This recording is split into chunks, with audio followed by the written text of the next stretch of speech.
So in this video, we're just going to be ranking the best swords in the game in a tier list. And that's going to be based around which are the best for Clorinde. But before we do that, I'm going to give you her weapon requirements and based around what I'm going to be ranking these weapons. So you guys all know how I'm going to do this tier list and there's going to be no confusion. But also before that, if you want to go for Clorinde and maybe you want to get her constellations, her weapon, more of her teammates, you're going to need quite a lot of Primo gems and also Genesis crystals. The best way to get cheap Genesis crystals is going to be throughout Lootbar GG. Lootbar is going to be a very safe and secure top-up website where you can buy different games currencies such as Genshin Impact's Genesis crystals. They offer very good prices compared to the official stores. All you need to go is go to the website from the link in the description or the pinned comment. It's going to take you to the Genshin Impact's page. You're going to pick an offer. For example, I'm going to buy this offer right now. In the official store, that's going to cost me around $50, but on Lootbar, it's going to cost me around $42. And even less if you have coupon codes, which you're going to get a bunch of when you first register to the website. So yeah, I'm just going to pick this offer right here. You're going to fill in your user ID and the server region you play in. Obviously, double check to make sure these are right. And then you're just going to click on top up now. You choose a payment method and then you pay. After you pay, you're just going to find the Genesis crystals on your account within like 3 minutes. You don't have to do anything. You just open up the game and the Genesis crystals are going to be there. That's it. These are some reviews from people who already use Lootbar. And also, if anything, if you face any problems or something like that, they have a 24/7 chat that you can just contact and they're going to help you and make sure everything goes smoothly. Make sure you use the link in the description or the pinned comment to buy cheap Genesis crystals from Lootbar. Now back to Clorinde's weapons requirements. Her kit is going to be kind of complicated, but in general, the stats that you're actually going to need on a weapon are going to be pretty simple for a DPS. So the first thing you're going to need is going to be a very high base attack on the weapon. That's going to be very appreciated. She scales pretty well with attack, and a high base attack is just going to make every attack stat or attack bonus you get much better. Next thing you'd want is going to be damage bonus, whether it's electro damage bonus or normal attacks damage bonus, one of the two. These are going to amplify her damage by a lot. She doesn't really have many from her kit, so that's going to be pretty good if you can get some from your weapon. Next thing on the list is going to be crit damage. Obviously, she needs crit, and she gets enough crit rate from her kit. Well, not like completely enough, but just some substats and stuff like that are going to make sure you have enough. So you'd want to focus on crit damage, preferably on her weapon. Next thing on the list is just going to be attack percentage. As I said before, she scales pretty well with attack, so attack percentage is also going to be pretty good. And then finally, crit rate is also going to be pretty good too. It's not the thing you'd want to go for because, as I said, she has quite a bit from her kit already, but on a weapon, it definitely not going to hurt if you have crit rate. So yeah, it's mainly just like normal DPS stats, really, to be honest. It's not really very complicated. But now knowing that, let's move on to the weapons and rank them on a tier list. So first of all, starting off with a cool steel, very low base stack attack, but then a useless passive, so it's going D tier. We have the Harbinger of Dawn, low base stack, it's a 3-star weapon, so that's expected, but it's going to give you a good crit damage substat and also some crit rate from the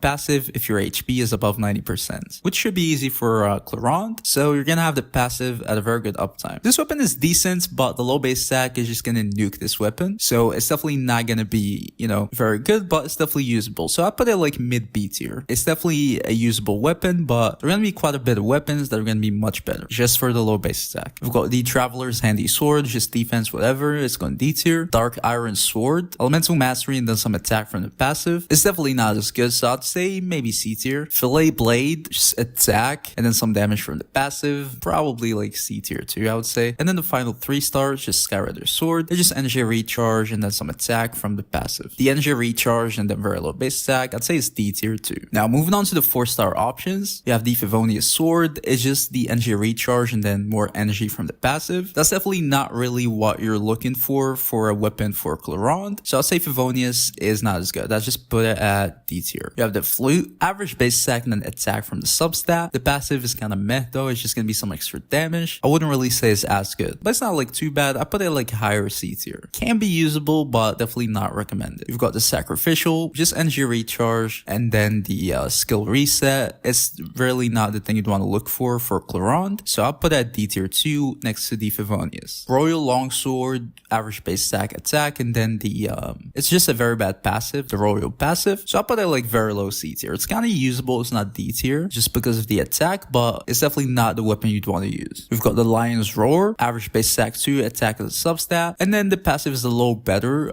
It's just gonna be damage bonus against enemies affected by Pyro or Electro, which can work sometimes, but it's gonna be like very inconsistent as a passive. Don't really want to rely on it, so I wouldn't really say the weapon's very good. If the passive was like consistent enough, that weapon weapon is going to be like A tier, but the passive is not consistent enough. Enemies are not always going to be affected by these right elements, so I wouldn't really go and say this weapon is going to be pretty good. It's definitely still usable though, so I put it like B tier. And sometimes you can get a good uptime on the passive. I'm not saying it's always inconsistent. Prototype rank core is just physical damage, and then some attack from the passive. Just for the high base stack and then the extra attack, I put it as C tier. It's definitely not bad, but the physical damage substat is completely useless. Iron Sting, average base stack, and then elemental mastery as a substat, and then the passive is just damage bonus. You can probably have the passive at 100% uptime, which is going to be pretty easy, but the elemental mastery substat is not really as good. Most of the times you won't really need elemental mastery as much because you won't be the one triggering reactions like aggravate, overload, or whatever. So elemental mastery is not going to be like a stat you'd want to go for, especially on your weapon. So I'd put it like higher C tier, very high C tier, or maybe low B tier. It's usable, but definitely not the weapon you'd want to go for too, in my opinion. We've got the Blacklift Longsword, high base stack for 4-star, and then crit damage as substat, which is pretty good. The passive is that when you defeat opponents, you just get attack, which is good, but very consistent. So this weapon is going straight to B tier, in my opinion. Can be better, can be worse, but just very inconsistent. So I just put it at the middle, which is B tier. The Black Sword, average base stack for 4-star, then crit rate as a substat, and then it's going to increase the damage dealt by your normal and charge attacks from the passive, and then also heal you a little bit. Normal attacks damage bonus is going to be very good because her elemental skills damage is going to be converted to normal attacks damage. So normal attacks damage is going to be a huge portion of the damage you're going to be dealing. So yeah, that's going to be very good. And then also the crit rate is going to be pretty good from the substat, and the healing is also very good, so you can reach the bond of life faster. I'd say it's a very good weapon, especially for 4-star. Probably the best 4-star I'd want to use, so I put it at like A tier. I think that's a very good place. LA Flash, just super high base stack for 4-star, but elemental mastery is substat, and then the passive is completely useless pretty much because it's just going to disable when you take damage, which is just not usable. So I put it like C tier. PlayStation Sword, faster and desire, just ER, and then damage bonus is going to be to your elemental skill. As I said, the damage is going to be converted to normal attacks damage, so it's going to be useless. So D tier. Aminima Kagachi, just attack and just some energy from the passive. I'd say C tier probably. Cinnabar Spindle is just defense. Passive is just whatever, so D tier I would say. Kagutsura B, average base stack and then attack. Extra damage from the passive, which is kind of whatever. So I'll put it like a higher C tier maybe. Sapwood Blade is just energy recharge, and then the passive is just elemental mastery. Probably D tier I would say. Sipho's elemental mastery, and then the passive is just energy recharge, so I'd say D tier 2 probably. Prized Ishin Blade, you've got this weapon, it's just attack, and then also extra damage, same thing in the previous one, so it's going to C tier. You have the Tukabu Shigure, elemental mastery, and then just the passive is just maybe a little bit of damage bonus, but it's also very consistent. So I'd say C tier 2. You've got the Wolf Fang, average base stack, and then small crit rate substat. The passive is just going to buff your elemental skill and burst. You're not really going to benefit as much from the elemental skill damage, so it's not really going to be as good. So it's pretty much just a completely useless passive, to be honest. I'd put it like very low V tier. Just for the crit rate substat, that's going to be like still kind of valuable, but I definitely wouldn't really recommend using it. Actually put it at like high C tier. It's not really worth being in B tier. Finale of the Deep, high base stack and then attack as a substat, and then when you use your skill, it's going to increase your attack, and it's going to give you a bond of life, which is one of the very few weapons that's going to give you like bonds of lives. And then when you clear it, it's going to give you some flat attack increase, which is pretty good. It's going to work pretty well with Clorinde, and it's also going to give you some extra bond of life, which is pretty good for her. And you're probably going to be able to take full advantage out of the passive too, because you're going to have a very large bond of life on Clorinde. So it's a very good weapon. I put it like very low A tier, but it's definitely going to be usable. And it's also free to play, so with refinements, it's going to be very good. So yeah, decent weapon. We got the Flow of Cinder, just energy recharge. So I'd say D tier. The Dark Hand's Assistance, HP, D tier. And then this sword is just attack. The passive is just that Uzion shit, so it's not really as good. I'd say it's probably C tier. But now finally moving on to the 5-star options. First of all, we have the Aquila Favonia, super high base stack, but then just physical damage substat, which is just useless. And then some attack from the passive, and the damage bonus is just whatever. It's not really as good, but just for the super high base stack, I'd say it's kind of usable, but it's definitely not good. So I put it like very low B tier. We've got the Skyward Blade, energy recharge, which is just bad, and then some crit rate from the passive, and then just some extra damage. Again, not really as good, just very bad substat. So I guess I'll just throw it in the same place, it's gonna be like low B tier. I wouldn't really recommend using it. We've got the Freedom Sword, Elemental Mastery, and then just a supportive passive. I'd say probably C tier. As I said before, Elemental Mastery is not really the thing you'd want to go for Clorinde, so the weapon is not really gonna be as good. We've got the Summit Shaper, just loads of attack, especially if you have a shielder, which I don't think you're gonna have with Clorinde in most of her teams, which might be a little bit of a problem, but if you manage to do, and even if you don't, it's still gonna be pretty decent just for the huge amounts of attack. So getting a shielder might be worth it. In general, I'll put it like very low A tier because you're gonna require a shielder, which might not always be accessible with Clorinde, but once you do, it's gonna be pretty good. So yeah, I'd say A tier, low A tier is gonna be very good. A good place for this weapon. The Jade Cutter,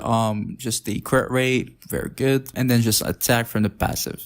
Decent weapon. Again, crit rate is not really the stat you'd want on your weapon. Because crit damage would have been much better, but it works too. So I'll just say it's A tier. It's gonna be a very good weapon. Probably the best out of these here. Mid-Splitter Reforged, super high base stack, and then crit damage as a substat. That's very good. And then some elemental damage bonus from the passive. And you're probably gonna be able to have at least 2 stacks from the passive, which is more damage bonus, which is super good. I'd say it's probably one of her best weapons, so I'd just say definitely S tier. It just gives you everything you need pretty much. High base stack, crit damage, and then a good amount of damage bonus. So yeah, it's everything you need pretty much on a weapon. So yeah, S tier it is. Haran Gippuku is just a very good amount of crit rate, and then the passive is gonna give you damage bonus and increase your normal attacks damage. You're probably gonna be able to gain the 2 stacks too, so it's just gonna be a huge amount of damage bonus, like 52%. Because normal attacks damage bonus is like counted as almost just normal damage bonus, because that's gonna be most of your damage. So yeah, that's gonna make the Haran Gippuku one of the best weapons too. I'd also say it's probably S tier. In my opinion, Mid-Splitter is a little better, but Haran Gippuku is also very good. So yeah, S tier too. They're very close. Key of Harsh the Suit is just HP, and then the passive just Elemental Mastery and stuff like that. I'd say C tier. Light of Foliar Inclusion, kind of a low base stack for 5-star, but it's still high. Crit damage is a substat, which is pretty good. The passive is some crit rate, and then it's gonna buff your normal attacks damage based around your Elemental Mastery. You're not really gonna be building the Elemental Mastery as much, so that damage bonus is definitely not gonna be too big, which makes this weapon kind of meh, but it's definitely gonna be very usable. I put it like high A tier too.